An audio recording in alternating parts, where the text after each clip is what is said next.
Insanity is doing the same thing over and over again and expecting different results. But if you're ready to level up your life and get results that truly matter in your health, business, mindset, and relationships, then this is the podcast for you. Welcome to Scheer Madness, where we have unscripted, real conversations with the world's top athletes, entrepreneurs, and coaches. Discover real-world and tactical advice from the best in the business. Let's go. Your gut plays such an essential role in your overall health because it is connected to literally every system in your entire body, which means when your gut becomes off, when it becomes dysbiotic with bacteria imbalances, or you develop SIBO, or you have chronic inflammation, or even intestinal permeability, this leads to a whole host of symptoms, to chronic bloating, where you look 6 months pregnant every single day. That is exactly what happened to me. To constipation, diarrhea, but not even just gut issues. This affects your skin. Acne, rosacea, psoriasis are all symptoms of gut issues. To thyroid issues like autoimmune conditions, Hashimoto's. To hormonal imbalances, estrogen dominance, high cholesterol, and even weight loss resistance too. So it makes sense when we heal our gut, everything starts to improve. And when I finally was able to heal my gut, my bloating went away, my skin cleared up, my mental health improved.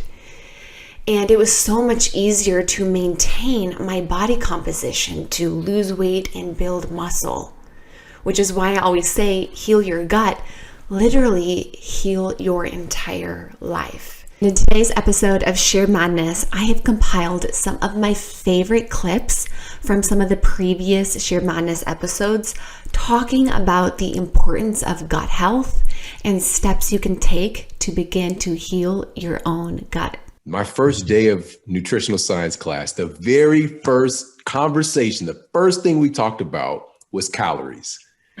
My teacher said that if you can control calories, if you can manage calories, you can manage your weight.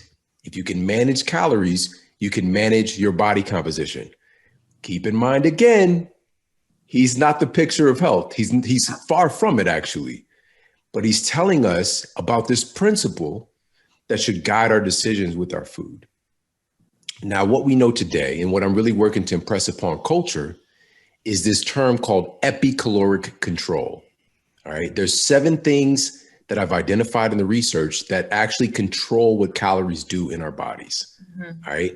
So these are things above caloric control. And one of those things is our brain. All right. And specifically this radical increase in this epidemic that hardly anybody's talking about of neuroinflammation. Okay. Brain inflammation. And researchers, and this was published in Annals of the New York Academy of Sciences, they uncovered that hypothalamic inflammation is one of the biggest drivers of obesity, and obesity is one of the biggest drivers of hypothalamic inflammation. All right. Now, why does this matter? Well, your hypothalamus is determining whether or not you're absorbing calories from your food in the first place. This is not accounted for on a product label. All right. Your hypothalamus, to give an analogy, it's sort of like your body's internal thermostat. All right. It's setting the place at which your body's going to be, quote, burning calories, right? Your metabolic rate, all right? It's setting the temperature of your metabolism, all right? It's a master gland, but it's also, because I call it's a master gland considering that it kind of interconnects your endocrine system, your hormone system with your nervous system, all right? Now, when the hypothalamus gets out of whack, lots of things can go terribly wrong. And again, this is one of the biggest issues and hardly anyone's talking about. And part of it is because of the brain is so mysterious, right? Your brain, and this is from researchers, and I've outlined all this stuff in Eat Smarter, by the way, but researchers from Yale University School of Medicine uncovered that, just use this one portion, the connectivity between your brain and your gut via the vagus nerve.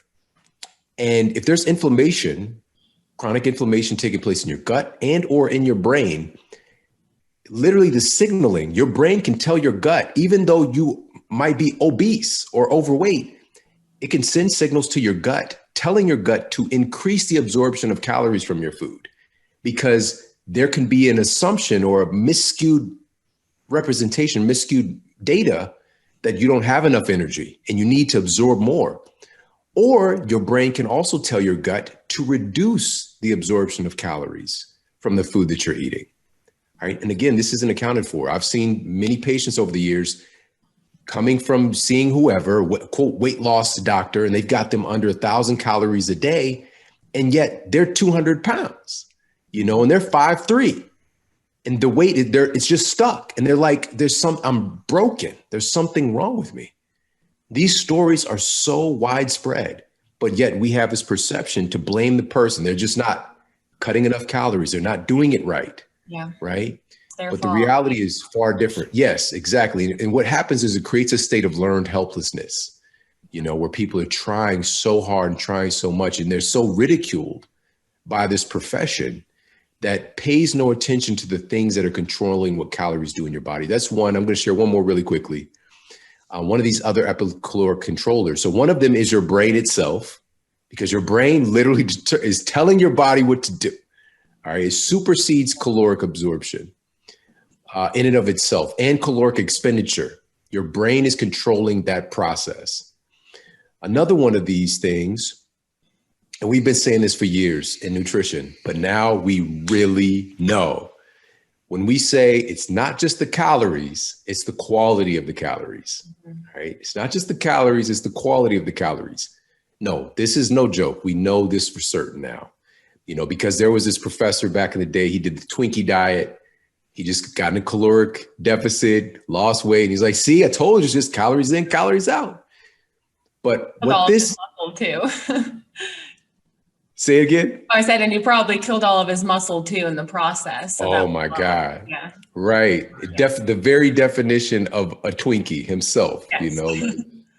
So this is the thing, is like asking, okay, what are you making your tissues out of? What are you making your beta cells in your pancreas? What are they made of? What are your immune cells made of?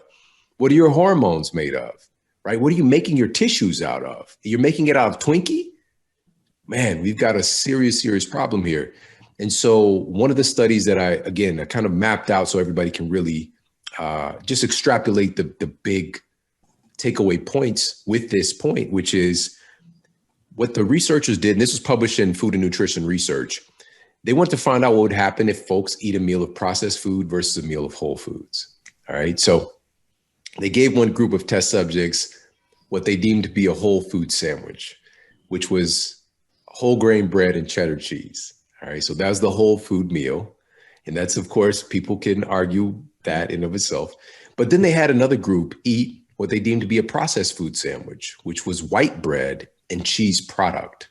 All right. And cheese product is like Kraft singles. Yeah. So it's not legally, there's not enough cheese to call it Kraft cheese. It's Kraft singles.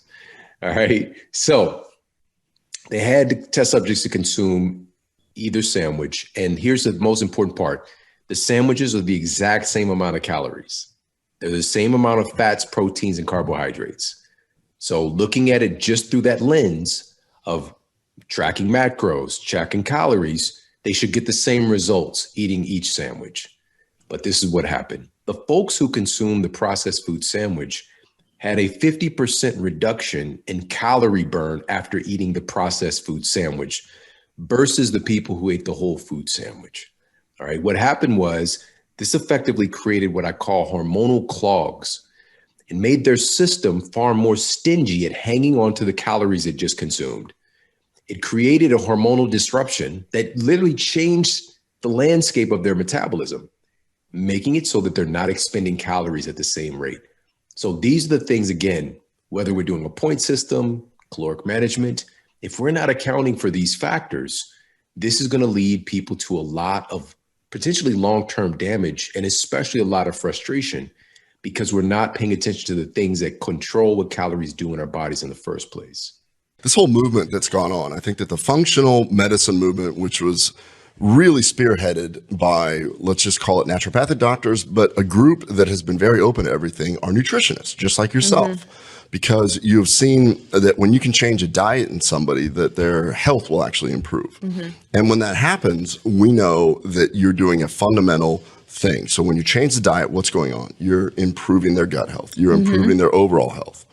This now we're getting to 15 years ago, but 15 years ago, I was doing pharmaceutical research and really deep into that, where drug companies would develop new drugs and they would come to me and I was doing research for them. That's when I met a guy named Dr. Mark Pimentel, who was a pioneer in this field, where he had animal models where he showed that if you put an animal under stress or gave it antibiotics, then bacteria would start to grow where it shouldn't.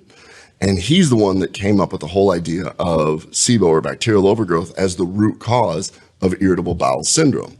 So when everybody else is saying you have IBS and move on, and then eventually you get frustrated, you go to a different doctor, you get more procedures done, you spend a lot of money to do this, he had animal models showing that no, it comes down to bacteria. And what we're learning in the functional medicine side is that it probably all is bacteria, both bacteria growing where it shouldn't be, or your own microbiome affecting everything. And there's tons of data coming out with that. So it was then that I realized, oh my gosh, we have this process that's going on. And I was doing clinical research for a drug called Xifaxan, and they eventually got approval for irritable bowel with diarrhea.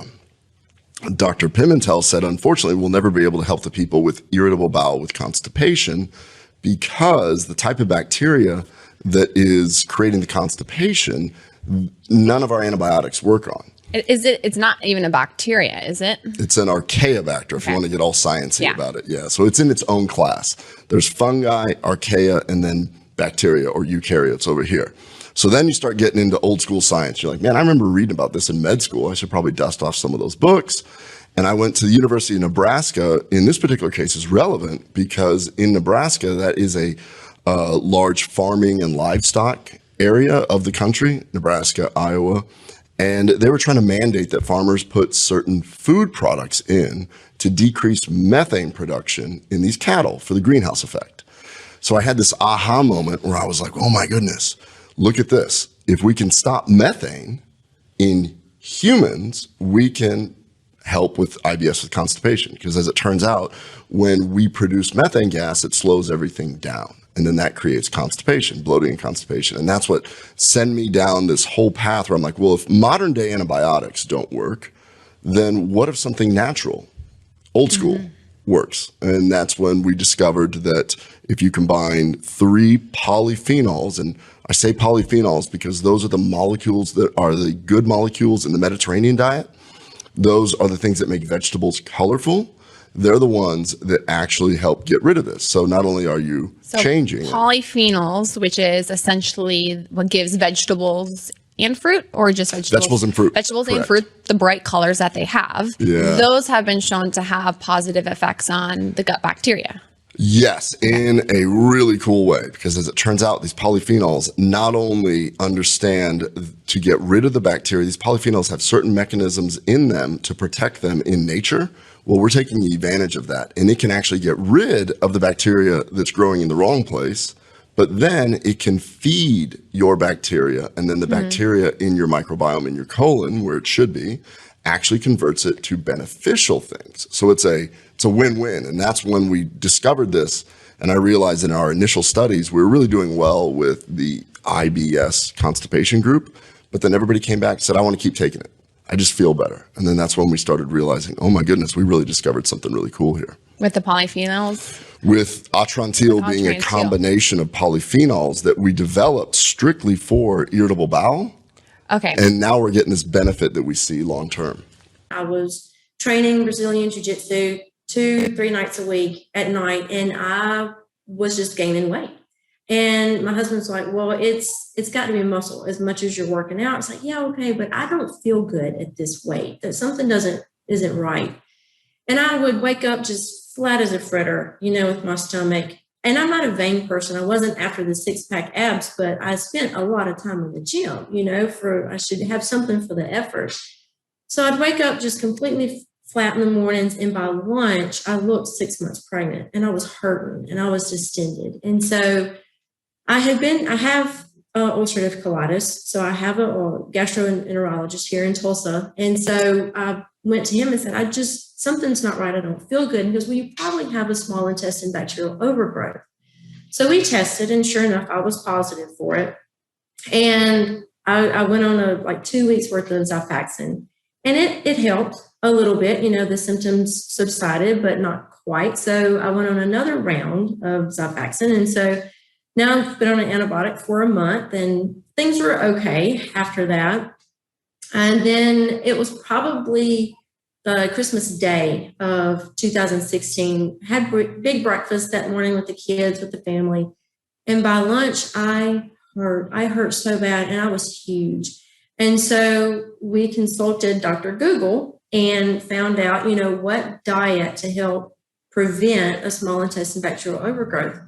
So my husband finds the low FODMAP diet, and I was like, okay, we'll give it a shot. And cold turkey, just followed it to a T, measured everything. I was counting out 20 blueberries because that was all the list that I could have. When you talk discipline, I was there. Yeah, so I went down that path for probably 3.5 years.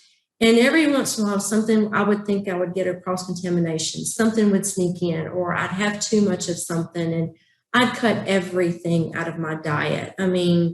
Reduce down to just a few little things that I would consistently eat and still have these reactions, still not feel good.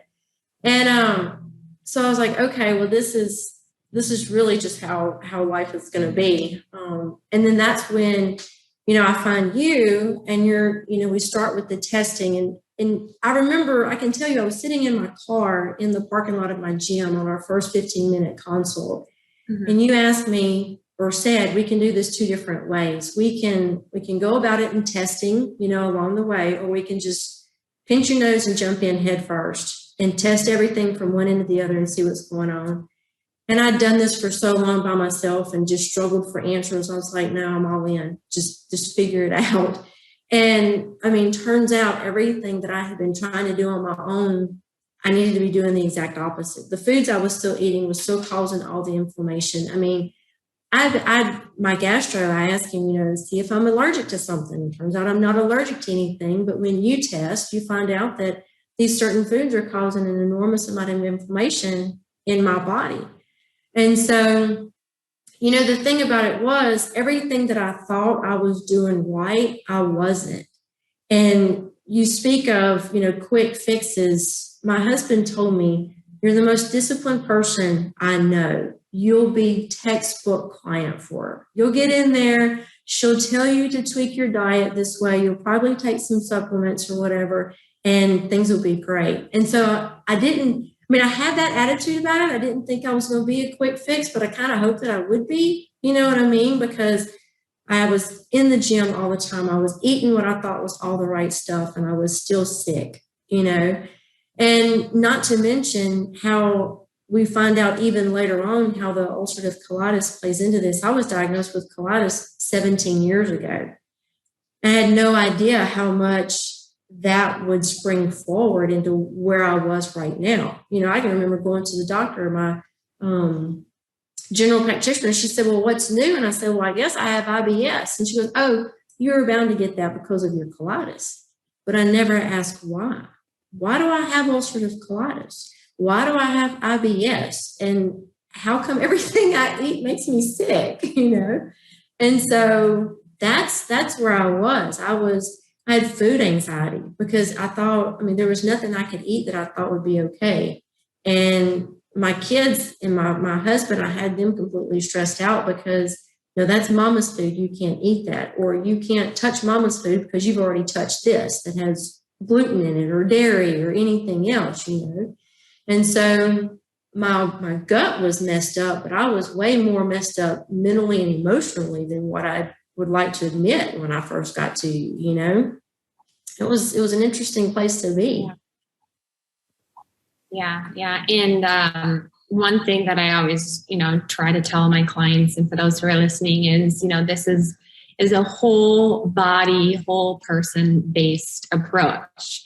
And we'll dive into a bit of that even with like Angela, but the whole person must heal in order for the gut to function optimally. And it does depend on where we're starting. So she had an autoimmune condition, and I even kind of rank it, like how long will it take to heal the gut? And this is like an estimate, of course, but just general GI inflammation, which honestly probably most of the population has just because of our sad diet, the standard American diet, just bringing down inflammation by pulling out those foods can take anywhere between 1 to 2 months to bring that down.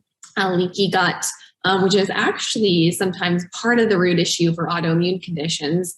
It actually causes there to be food, bacteria, toxins leaking through that gut lining, actually contributing to an autoimmune condition. That's about 70% of those are caused by leaky gut. That can take, anywhere between 2 to 3 months. SIBO, small intestinal bacterial overgrowth, which what Angela has been talking about, that she was also diagnosed with in combination with the ulcerative colitis autoimmune condition. That can take anywhere between 6 months up to a year to heal. And the big difference between all of these things is it's trying to heal it versus just suppress the symptoms overall. You had a little post on your Instagram, actually a big post that did well, but what I'm saying is you had 7 gut destroyers, and you mentioned a couple sugar, vegetable oils. Mm-hmm. But let's go a little bit deeper into each one of these, and I'll list them for you in case you forgot what you posted there. The first one was sugar, right? I mean, that's kind of obvious. Processed sugar, you're raising glucose and insulin. Anything else you want to add to that specifically? Well, bacteria and pathogens feed off of sugar. Candida, right? Yep. Candida. So I've had a lot of people who come back with candida. They thrive off of sugar. A lot of other type of pathogenic bacteria, they thrive off of also sugar in the diet. We know it can also cause a lot of the blood sugar imbalances, increase in cortisol levels throughout the body as well too. It also just leads to overall obesity as well. And we know that can also wreak havoc in our overall gut microbiome. So Sugar, whether it's real or artificial, and I think that one's really, really tough for a lot of people to swallow because there's so many diet foods out there. And, I was the first one who had all of my pre-workouts, my protein powders. I was putting it in my coffees. And when I really look back and I look at it, it was like constantly throughout my day, like these were staples in my diet. Like first thing when I woke up in the morning, artificial sweeteners. Before I went to go work out, artificial sweeteners. When I got back from working out, artificial sweeteners. And if you look at the side effects of a lot of these things, sucralose, anything that ends in ose or ol, I always tell my clients to look for, you'll see side effects of bloating, distension, constipation, diarrhea, because just because there's not calories in them doesn't mean they're good for you. It doesn't mean they're still not feeding bacteria in your gut as well. Amen. I saw a study that looked at, they were tracing where sucralose specifically ended up in the body. And they traced only 96.7% of it. So 3.3% was untraceable. Like, where the heck did that go? Is it accumulating somewhere in the body? There's also research that shows it could be insulinogenic for some people. It'll cause more cravings. It could be a neurotoxin. So those are bad. What are some of your favorite, not artificial sweeteners, but natural sweeteners? What are your go-tos? Yeah, I'll usually have some of my clients utilize monk fruit, stevia, if it's actually stevia, because there's still a lot of processed stevia. Truvia is not stevia. I actually used to have a stevia plant in my backyard. And if you get real stevia, it's green. It's not going to be white and granular. It's not going to be in those little droplets as well too. So if we can get like real natural 0-calorie sweeteners, I'm okay with monk fruit or stevia. Those are going to be much better alternatives than things like sucralose. Yeah, I agree. And next on the list of gut destroyers is vegetable oils, industrial seed oils. I talk a lot about this. I recently did a TikTok video a couple weeks ago about the worst cooking oils versus the best ones, and it just exploded. It has 3.3 million views. Somebody on a radio show heard the video from a friend, and then they brought me on the radio show yesterday to talk about it. So this is a topic I love, and I love that you talk about it. So why, Rachel, are these vegetable oils so bad for us, especially the gut? Well, they just create massive inflammation throughout our entire body. It's probably the easiest answer for most people. No, it's true. Is it worse than sugar, though? Are vegetable oils worse than sugar? Yeah, because we can metabolize sugar. We can't really metabolize these industrial seed oils or vegetable oils from our body. So they just kind of stay stuck. And I run omega-3, omega-6 indexes on all my clients who come see me. And I will say about 9 out of 10 people are high in these omega-6s, these pro-inflammatory fats that typically come from vegetable oils, industrial seed oils. And most of the time they tell me, I don't cook with those though. I'm not like at home cooking with a vegetable oil. And I'm like, you're getting it from when you're going out to eat. You're getting it from, some maybe of those processed foods, people who maybe aren't paying attention to like their salad dressings, commercially made salad dressings. You look at the back of them, they're, using vegetable oil. You think you're getting a nice healthy salad with all of these fibers and these veggies, and they throw on there some chicken breast, but then you're dousing it in a bunch of vegetable oil, and it just causes massive inflammation throughout the body. Yeah, they're everywhere. They're ubiquitous. They're at Whole Foods. They're at most of your restaurants. What I do when I go to restaurants, it drives my fiance crazy sometimes, but I'm always asking the waiter or waitress, hey, which oil do you cook with at this restaurant? 98% of the time, it's like a soybean, canola, or even olive oil that's cut with one of those. And I tell them, look, I'm allergic. My fiance is allergic to those oils. Can you use a real olive oil or butter or coconut oil? And they usually have that option, but you have to request it. So good job. I love that you talk about that. I agree. Worse than sugar. You could burn off sugar. Can't burn these off. Next on the list is medications. What does that do to the gut? Yeah. Birth control, antacids, NSAIDs. They've shown that actually birth control can deplete the body of key micronutrients. It can affect your body's adrenals. I know when I was on birth control, when I would do my testing, my cortisol levels were at like 50. And I remember the physician I was seeing, it was like, I have never seen cortisol levels like this high ever. It came off of it, went back to normal, got back on it, was crazy high. And they were like, this birth control is just not good for your body. And that was one of the reasons why I ended up coming off of it. Birth control can wreak havoc in our gut microbiome, not only because of depleting the nutrients, but it can definitely cause an imbalance in a lot of that good and the bad bacteria as well too. NSAIDs, we know that can cause a breakdown in the gut lining, leading to more actual gastrointestinal inflammation, ulcers even for people as well too. And then the other one is antacids. Very rarely do I see people who have too little stomach acid. Usually they have actually too much stomach acid. And then we overuse these antacids, which is a little bit of a Band-Aid to suppress the symptoms that people are experiencing. But typically what I see is, when people don't have enough stomach acid, they can't break down protein very well. And this protein can actually even begin to rot a bit and create the symptoms of having more of like an acid reflux. So we start taking more of these antacids, and then this kind of continues the cycle. But we've also shown that a lot of these antacids, because they deplete a lot of our stomach acid, can actually cause more of these bad bacteria and pathogenic bacteria to enter into our gastrointestinal tract, because that stomach acid is needed kind of as a defense system as well too. Proton pump inhibitors, I think those are one of the worst things that people can get on for their gut microbiome. There's a very strong correlation between proton pump inhibitors and SIBO, so small intestinal bacterial overgrowth. And every client that I've seen who's come in with a proton pump inhibitor that they've been on, normally they've been on it for like years and they can't even get off of it anymore. And they used to even have a black box warning for proton pump inhibitors with doctors, like, don't put people on it for longer than a week. Now people are just on them for life and they struggle to even get off of them, because everything's just like completely off when they do try, and they get way too much then stomach acid production. But these proton pump inhibitors also lead to a lot of bacteria overgrowth. So now not only do they have the stomach acid issue, they're now also dealing with a lot of this bacteria overgrowth in their small intestine as well. Yeah, well said. So the next one on the list is stress. And we know you talked about it already, but stress comes in 3 areas: mental, emotional, physical, chemical. But what role does stress play on that gut? Yeah, I'd say it plays a big role by causing us to be more in that catabolic state that I was talking about. So we're in that sympathetic state, fight or flight, our digestive system completely shuts down as well. So we're either going to hold on to all of our food or we're going to completely expel it. So when our digestive system is not really working because we're in this stress state, this can lead to a lot of that bacteria overgrowth as well, slow motility in the gut.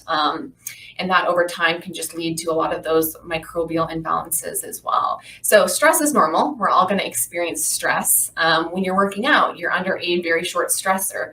But this is more for people who are like chronically under stress every single day. Cortisol levels are always high. Their digestive systems are always shut down. And they're dealing with sometimes constipation, diarrhea. And that's when really that stress can lead to a lot of those functional gut issues. Yeah, and stress is good. To your point, hormesis, hormetic stress, you have this hormetic ceiling, but everybody has a different ceiling.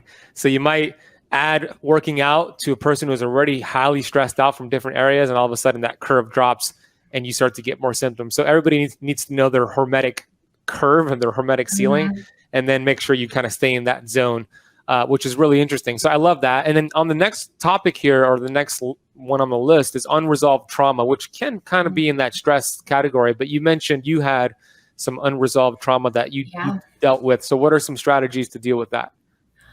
Well, I will say first, they've shown that people who've gone through trauma actually have something called a low vagal tone. So we have something called our vagus nerve, which connects our brain all the way down to our gut. And this is why we have a gut-brain connection, and why when we go through periods of stress, our gut is affected, or even when our gut is off, we've seen it can definitely affect our neurological function as well too. So they've shown that people who have a history of trauma, especially unresolved trauma that they haven't really worked through, that actually can stay dormant in the body. And one of the ways that it's manifested is by a poor vagal tone, so poor gut-brain connection. And they've shown that a poor vagal tone is one of the number one causes for SIBO, or small intestinal bacteria overgrowth, as well too. So this is why working through, the things that maybe we've gone through our childhood trauma is really, really important. I've read the book, How to Do the Work by the holistic psychologist. I'm a huge fan of her. She talks a lot about vagal tone, talks a lot about trauma, how to understand these trauma, because sometimes they're not even like major life events, but they're things that have really shaped the way that we think, have shaped the way we show up in relationships as well too. So I'm always encouraging my clients to do the work, work with a professional, whether that's working with a coach, whether that's going to see a psychologist, whether that's doing the work on their own to really try to understand how some of these emotional traumas could be playing a role in their overall health. And it's by no coincidence that usually most people who see psychologists or psychiatric physicians usually are dealing with IBS, gut issues, or even autoimmune conditions as well too, because our gut and our brain are so interconnected. When your gut is off, it literally affects every system in your entire body, leading to symptoms of anxiety, depression, brain fog, because the gut and the brain are highly interconnected. This leads to chronic bloating, literally looking 6 months pregnant at the end of every single day, which is exactly what happened to me when my gut was off, to hormone imbalances, to thyroid issues, high cholesterol, inability to lose weight. The list goes on and on, which is why when we can heal our gut and optimize our microbiome, everything starts to fall into place. And when I healed my gut, literally everything improved. Bloating went away, my skin cleared up, my mental health improved, and it was so much easier to reach and maintain my ideal body composition, which is why I am so passionate about gut health with my functional medicine practice. And it's the exact reason why I created my gut health repair program. Look, I get it. Not a lot of people can really afford to work with us through one-on-one coaching and functional medicine testing with Rachel Scheer Nutrition. But my gut health repair program is literally a fraction of the investment, And you're going to be learning everything that I've done with not only myself to heal my own gut, but also with over 1,000 Rachel Scheer nutrition clients as well.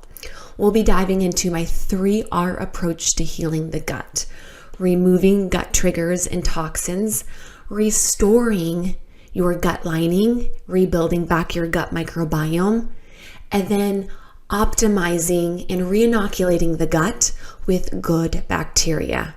You see, there's a massive difference between healing and overall health. Sometimes we need to heal the gut and get it to a place where we can then step into optimization. And I see a lot of people doing this backwards. And this is why they find themselves chasing their tail and not really getting the results that they optimally want with their gut issues, skin issues, hormone imbalances, or even weight. On top of that, with my gut health repair program, you're going to be getting a step-by-step guide to calculating and hitting your macros so we can also focus on your skeletal muscle mass. Because your muscle literally is the organ of longevity, and it plays a massive role in your overall metabolic rate and therefore your weight loss. So by optimizing your skeletal muscle mass, by getting in enough protein in conjunction with a customized workout program, we'll be able to not only lose fat, build muscle, and do this simultaneously with healing and optimizing our gut health. How freaking incredible is that?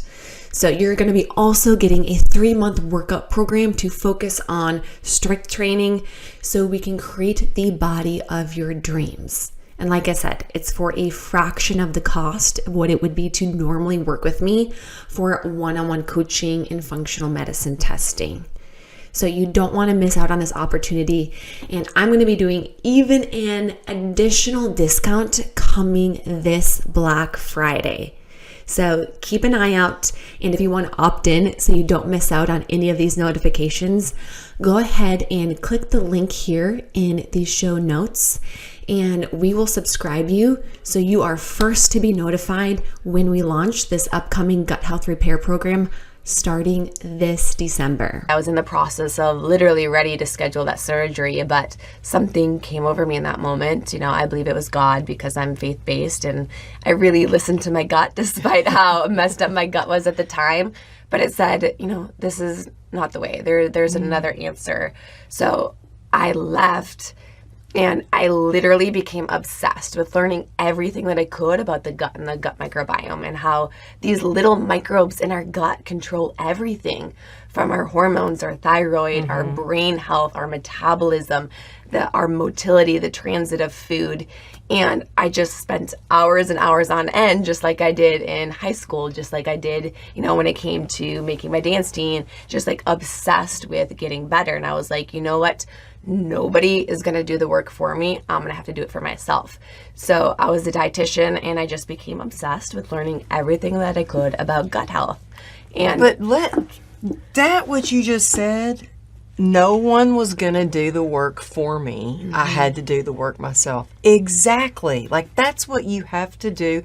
It's like me. Nobody was going to walk again for me. I had to get up and learn to walk again. Nobody was going to create joy again. I had to decide and start doing it. So I love that about you, and I love that you have so much grit and determination, and you learned so much about it. I didn't actually know as much about gut health and all of that until the last few years, when I got sick of taking all the medications and started trying something to heal my gut. But for people who aren't familiar with exactly what the gut is responsible for, so you said your hormones, your thyroid, your metabolism, they've literally shown that the bacteria in our gut control how many calories we extract from our food. Our bacteria in our gut are in constant communication with our brain. So when you are depressed, when you're anxious, very, very often your gut bacteria is playing a massive role, because our gut produces about 70% of our serotonin that we produce. Most antidepressants are SSRIs. These are selective serotonin reuptake inhibitors, which literally just help your body keep more serotonin in it, where that is literally what the bacteria in our gut do. And if you think about it, most of us with the standard American diet, you know, which is, I call it the SAD diet, processed foods, artificial sweeteners, you know, everything, even though like I said, my diet was quote unquote macro friendly, fitness friendly, you know, even got me to a good body composition. Like, it was terrible for my gut. It was processed foods, all of these things that were wreaking havoc on my microbiome. And you combine that with, you know, emotional stress, and the way actually stress affects our gut, as I always explain it, is think of stress. It's a catabolic hormone. We've all heard about cortisol. Oh yeah, yeah. And you know what? When I'm stressed, I start to shrink. Like, I start to lose muscle. And I've been away on trips where I'm doing events and I'm speaking on this stage. And I mean, I'm grateful for that, but I'm just go. And I get back and I'll walk in the door and my husband will be like, you need to eat. You know why that is? Because it's a catabolic hormone, right? It breaks things down. So if you think about this, our gut lining, it's also a muscle tissue. So when we're in this catabolic state, when we are in a constant state of fight or flight, and now stress can be so many different things. It can be dietary stress, it can be emotional stress, work stress, poor sleep, unaddressed trauma, but it also can be environmental stress. You know, you have toxic heavy metals, mold, a gut pathogen, but this causes this cortisol to become chronically elevated, and over time it begins to break down your gut lining. Now, why is that? So is that leaky gut? And that's what actually sets the tone for intestinal permeability. And our immune system, as a byproduct, starts to decrease. We start to pick up other types of bacteria infections. And as a byproduct of a leaky gut, we start to develop food sensitivities. Food is typically not the root cause. Like, allergies are something that you're born with, you can't get rid of, but a food sensitivity is something you typically develop because you have some degree of intestinal permeability where you're getting food, bacteria, toxins leaking into the bloodstream, causing massive immune and inflammatory upregulation. So now we have this leaky gut, but also too, this sets the tone for bacteria to overgrow in the body because our immune system has been lowered. We have all of these processed foods, these stressors, and the bacteria in our gut, they're listening. They are paying attention. And when we are in this state of stress and when we're not getting sleep, we're not getting sunlight, you know, we actually can create something called dysbiosis, which is an imbalance of that good and that bad bacteria. So now you kind of think about my story, right? Where I had all of this physical stress, I had this dietary stress, I had this unaddressed trauma too, and all of these different things combined, my gut lining started to break down. My immune system lowered. I started to get bacteria that started to overgrow in my gut because of all of the poor foods that I were eating that were feeding all of this bacteria. If your diet is full of all of these processed foods, I mean, it's going to be a really hard time to heal. And, you know, so often you see like, hey, just take this probiotic. It's going to fix all of your gut. Well, there's nothing wrong with a probiotic, right? Like, take the probiotic. I'm not against it. But we have to deal with these stressors. We have to deal with the shit that's going on inside our head. We need to address, you know, our toxic thoughts that we're experiencing. Where are these coming from? What is the story? How is this showing up in my body? I'm a big believer that, you know, chronic stress, trauma, it's really trapped energy in the body if you really, really think about it.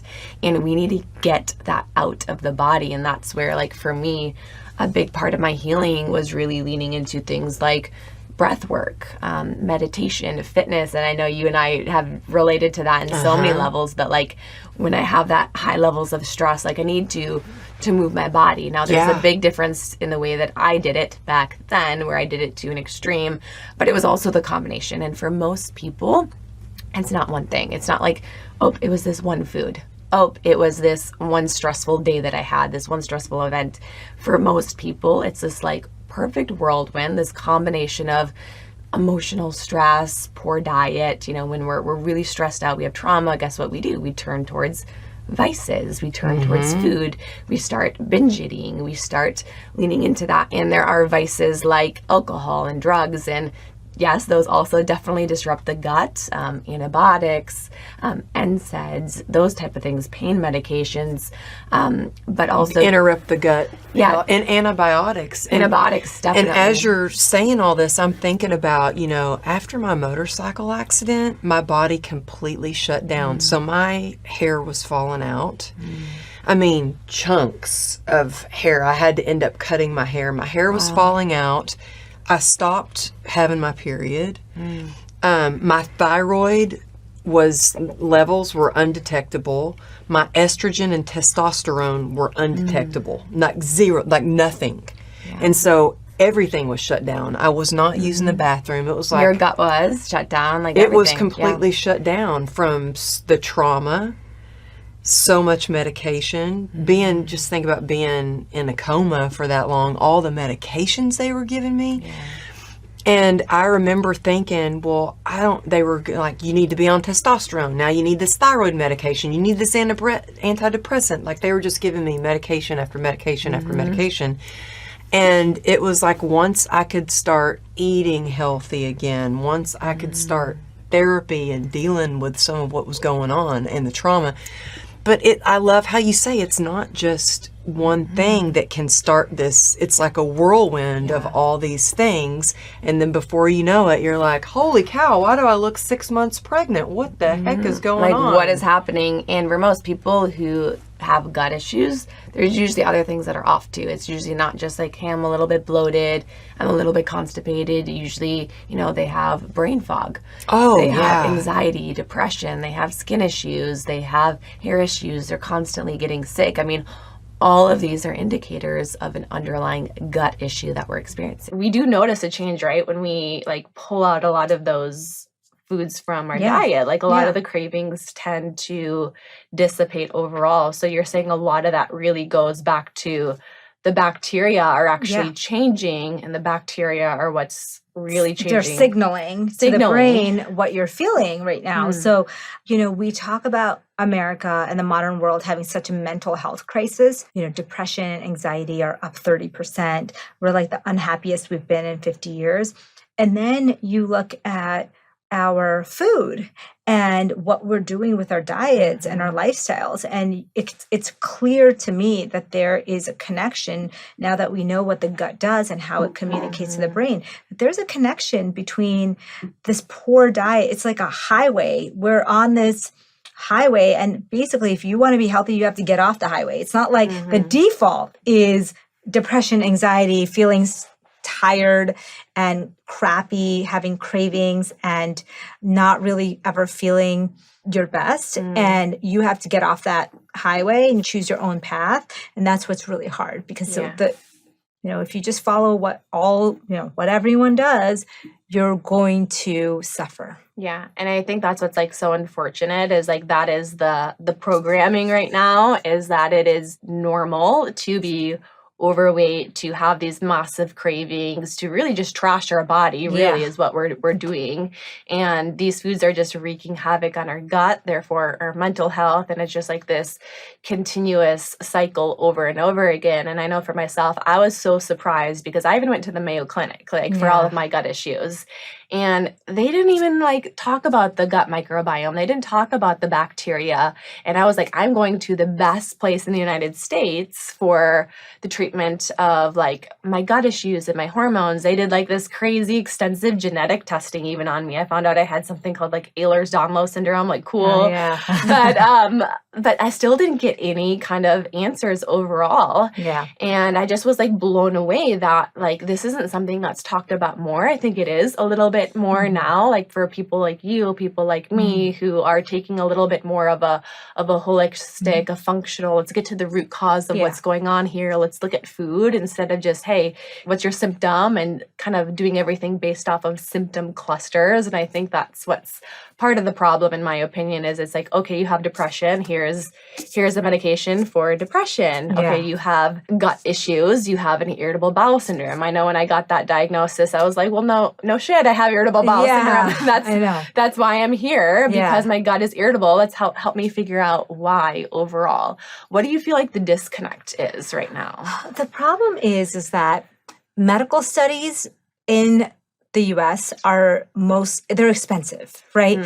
So who's funding the medical studies? It's people who can get benefit from it. So there's a lot of companies that fund it, and mostly medications that you can, so if you look at medications, every medication on the planet has been tested because they want proof that it works. It's the economy is driving the research. And so when you talk about something like diet, something like improving gut health, and even though we're finding out more and more about the microbiome, we really haven't put it into practice yet. It takes about 10 to 15 years for new research to even get to the standard of practice.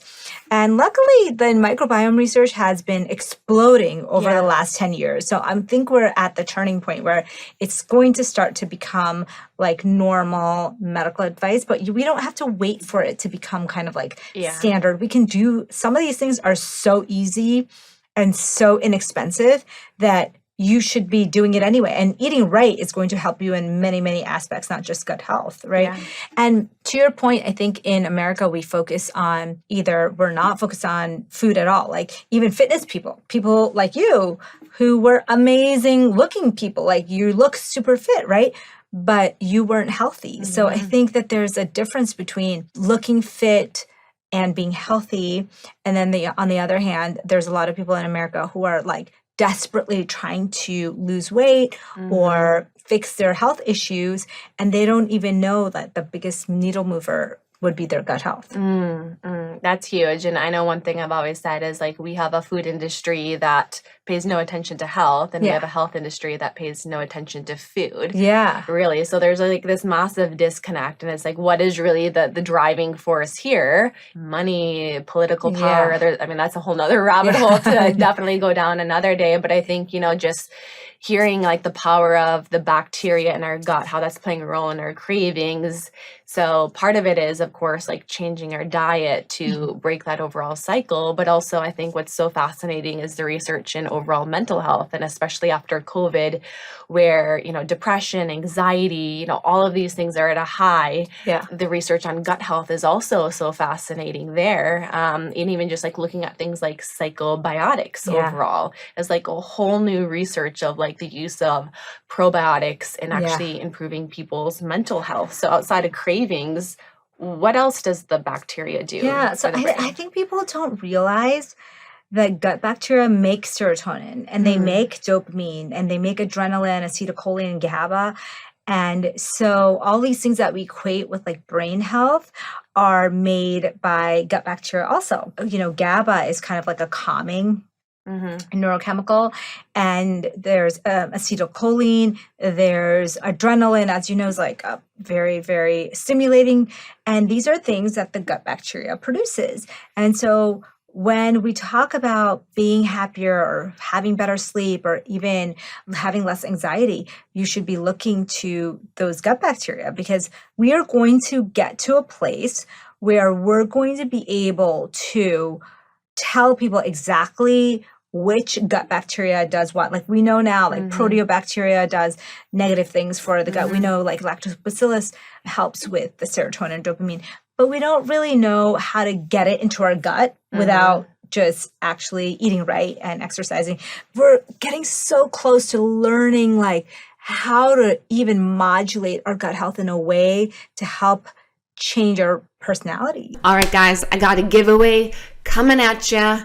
And if you guys have heard, we are launching my gut health repair program again coming this December.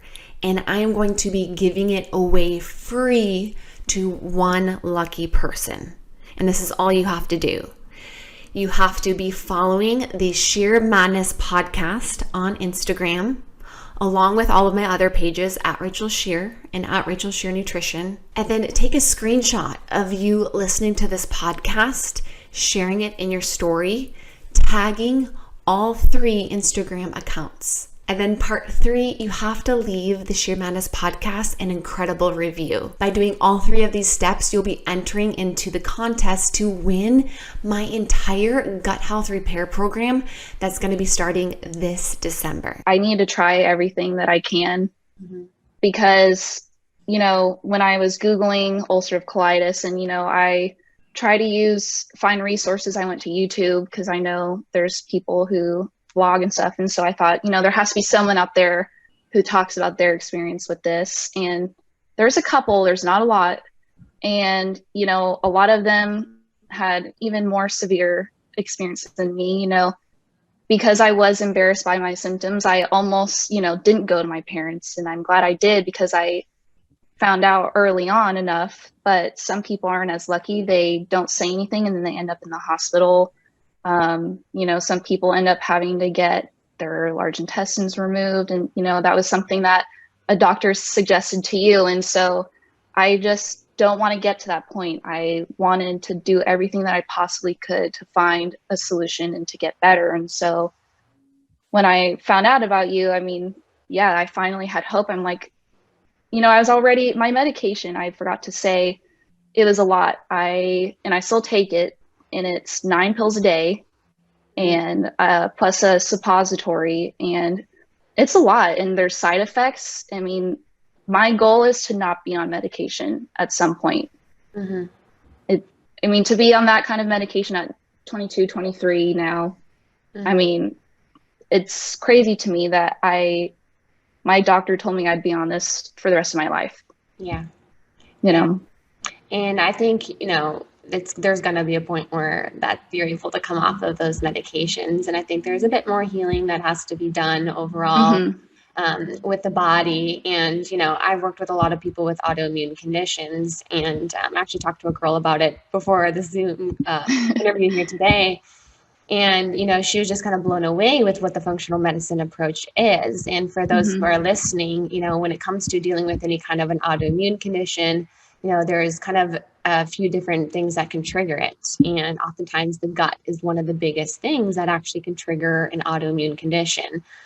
So if we get anything that's called like a leaky gut, when our gut lining becomes damaged, whether this be from medications, from stress, from a poor diet, you know, maybe we're exposed to something like a pathogen, a virus, and our gut starts to get a little bit leaky. And leaky gut, basically, we have these junctions that line the gut, and if they become damaged, we start to get foods, toxins, bacteria that seep through that gut.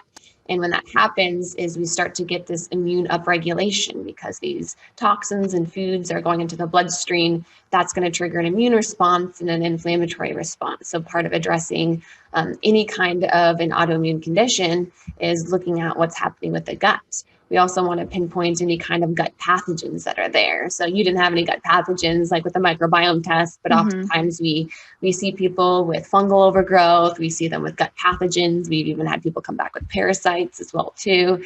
And that's all going to trigger your immune system to go into overdrive. You know, the third component of it, besides the gut microbiome, is going to be your immune system. And that was one thing that we saw with some of the testing we did on you, is that you were pretty low in things like vitamin D. Your B vitamins were really, really low as well too. So that caused a low level of protection with your body from things like toxins, and also just your overall immune response, and can also lead to a little bit of that leaky gut. You're pretty deficient in omega-3 fats. You're like really, really deficient. I know. Actually. she had like the less than sign, where it wasn't even like, didn't even register on the test. So, and those omega-3 fats actually play a huge role in keeping that gut lining nice and strong and healthy. So we did a lot at the beginning of working with Hana, like micronutrient replacement, bringing up her vitamin D, her B vitamins, getting some of those fatty cuts of fish, and into her diet and adding in some omega-3s. So that's one big component. Another component that oftentimes people don't look at is hidden toxicities. And sometimes these can be environmental, like mold, herbicides, pesticides. So these toxicities can actually trigger an immune response quite a bit. So part of taking a functional medicine approach is what's going on with the gut, how severe is their leaky gut, what's going on with our immune system, deficiencies we have, and then are there any hidden toxicities, because all of these are going to play a key role in our immune system and our inflammatory response. And the gut, I talk about that all the time, especially when we're dealing with Crohn's or ulcerative colitis, that's all in the gut. So we need to work on healing the gut. I think when we make the shift to like realizing that every cell in our body is made up from the food we eat, it's like, oh my gosh, why didn't I think of it like this before? And people are like, I don't feel good, I feel unhealthy. And we like don't even ever look at like the things that we're putting into our body. And like the things that we did even with Hana, like I'm not saying grains are bad for everybody, and like even dairy is bad for everybody, although like the rate of sensitivities with dairy is pretty high.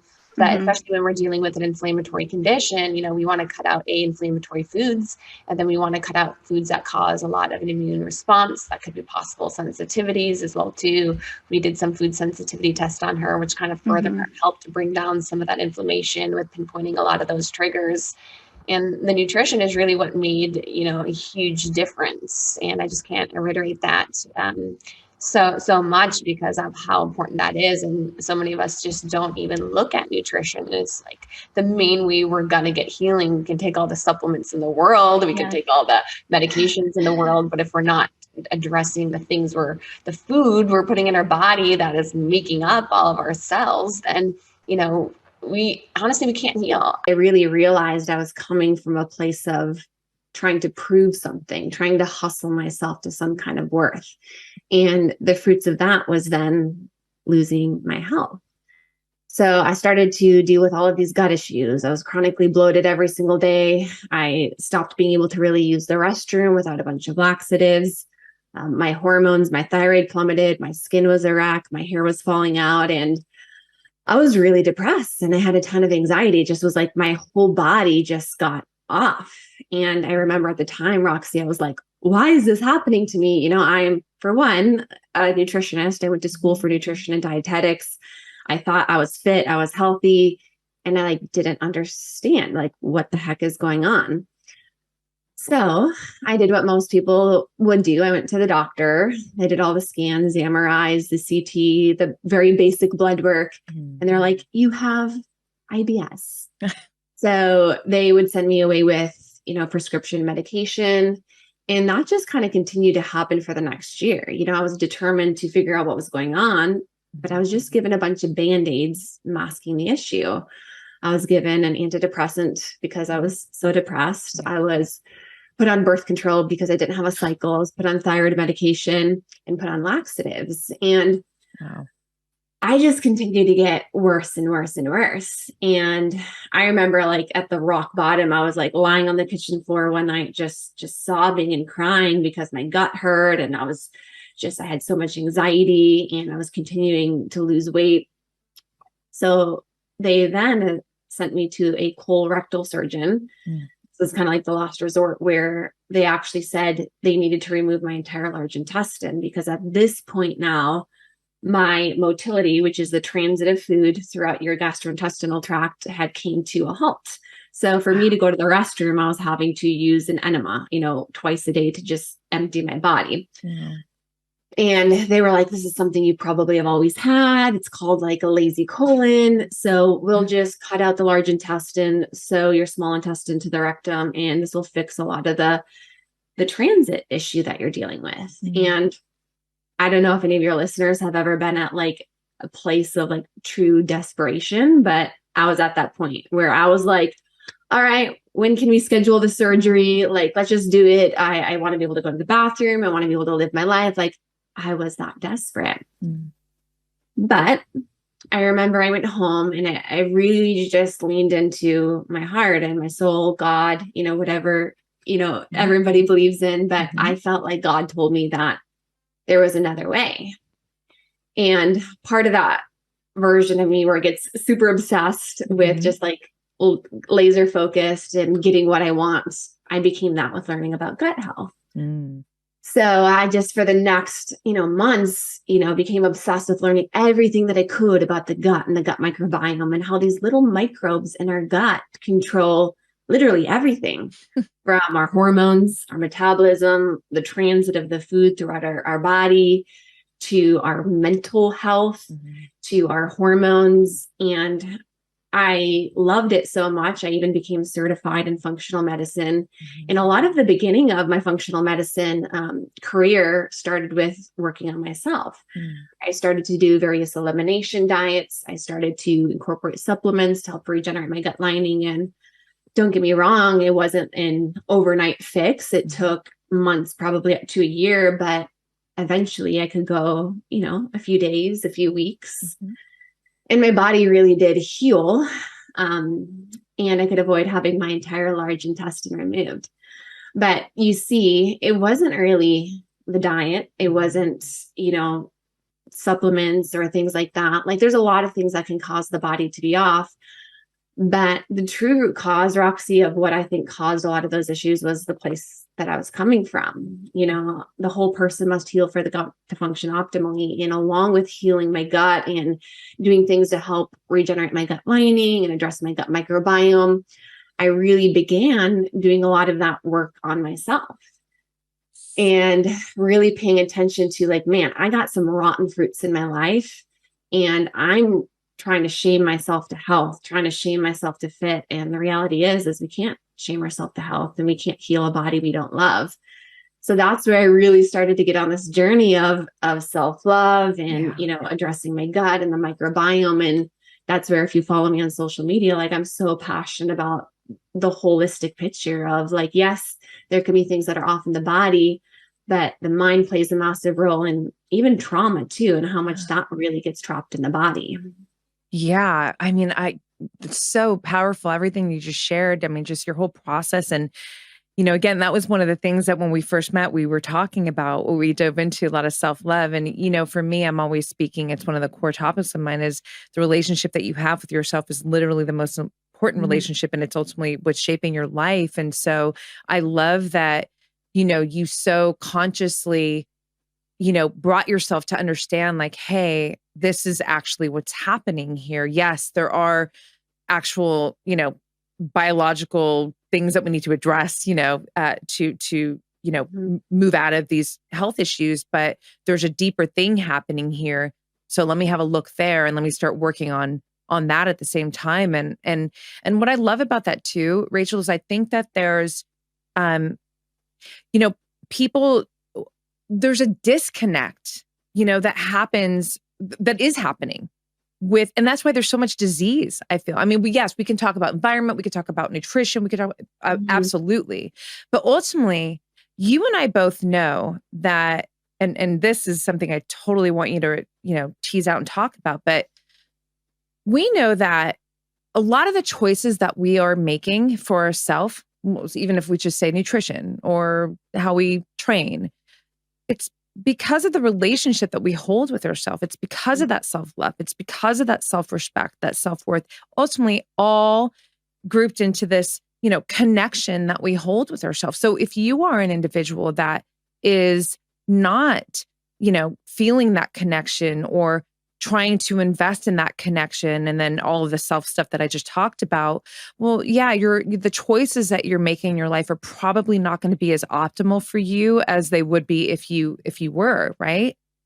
Yeah, I think the big reason why most of us struggle with our health, whether that's being overweight, whether that's our mental health, really comes down to that emotional suppression of trauma, which manifests in so many different ways. And I really see it on two different extremes. I see, the type A perfectionist person, that was me, where we're trying to shame ourselves to health, to worthiness, to prove something to ourselves and prove something to the world. And the fruits of this is exhaustion, burnout, gut issues, everything that I ended up dealing with. But also on the other end of the spectrum too, is also where I see people who don't respect themselves. They don't believe in their worth. Therefore, they don't do the things that they know are the most loving thing for themselves. This is the person who makes excuses for why they should eat the pizza and the ice cream, despite the fact that they're diabetic and they're overweight and they're dealing with a bunch of depression and inflammation. Mm-hmm. They're saying, hey, I just want to feel good. But really at the core, they're disrespecting their body because they don't really believe in their own worth. And this can manifest in these two different areas, but at the core, it's really coming from the same place, not loving myself. And I think a lot of people also don't know how. And a lot of that comes back to that trauma that's rooted in us. Because our gut is also connected to all of these other systems, like our brain. This can actually lead to things like chronic brain fog, because 90% of our serotonin is made in the gut. This can actually lead to things like anxiety or depression, because our thyroid hormone T4 is converted to T3, which plays a massive role in our metabolism, happens in the gut. This is where we start to see all of these other systems becoming off, the hormonal imbalances, the mental health issues, and all of that stemming from the bacteria that is now overgrown in our gut, some of the inflammation there, and some of the other things we start to see is some leaky gut. And that can be brought on from some of those dietary stressors. But one of the other really, really big ones that I haven't mentioned is stress. Now, we tend to think of stress as like, I have a little bit of work stress. I had a fight, this morning with my boyfriend, which that was me. Those are all normal stressors.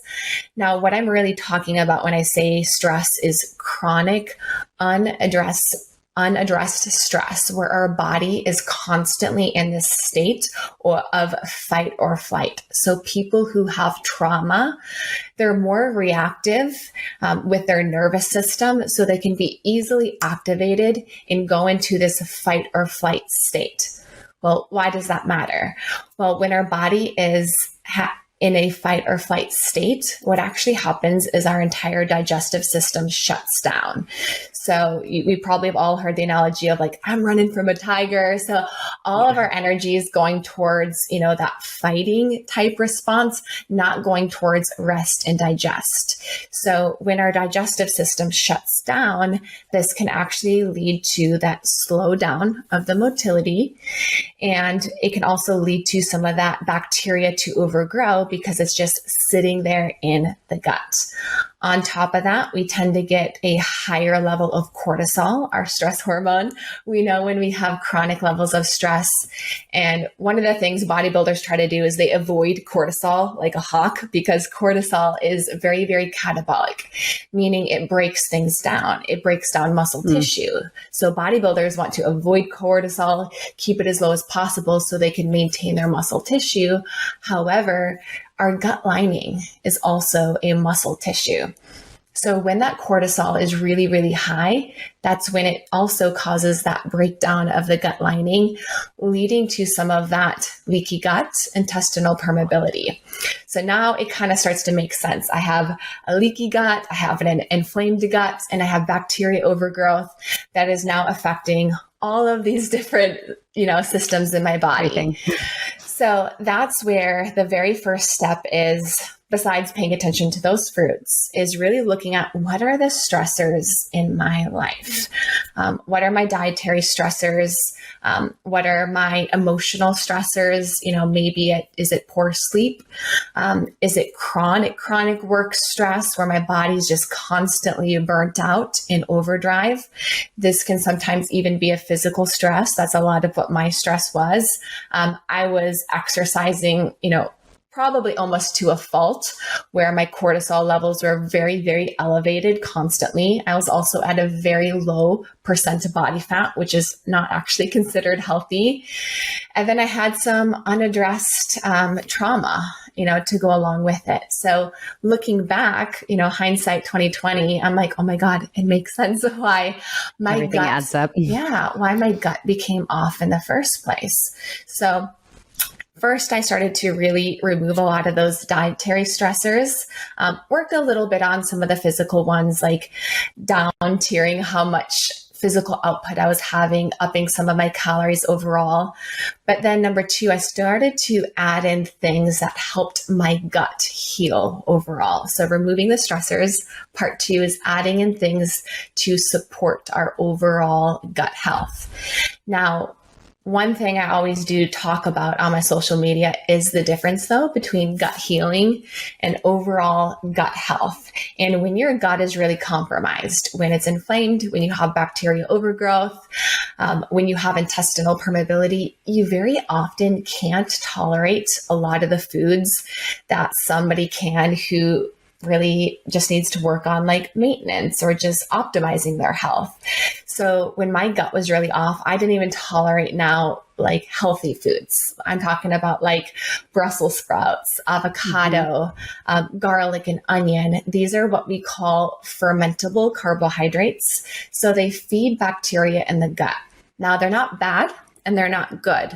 They just feed bacteria in the gut. So when somebody has a very good gut microbiome or just needs to work on gut health and they have a good level of probiotics already in their gut, will feed more of those good bacteria. Now, when someone has an overgrowth of bad bacteria and their gut is really inflamed, they have a leaky gut, some of these foods can actually exacerbate the symptoms. So when I was on my gut healing diet, I actually had to pull out a lot of those foods even as well too.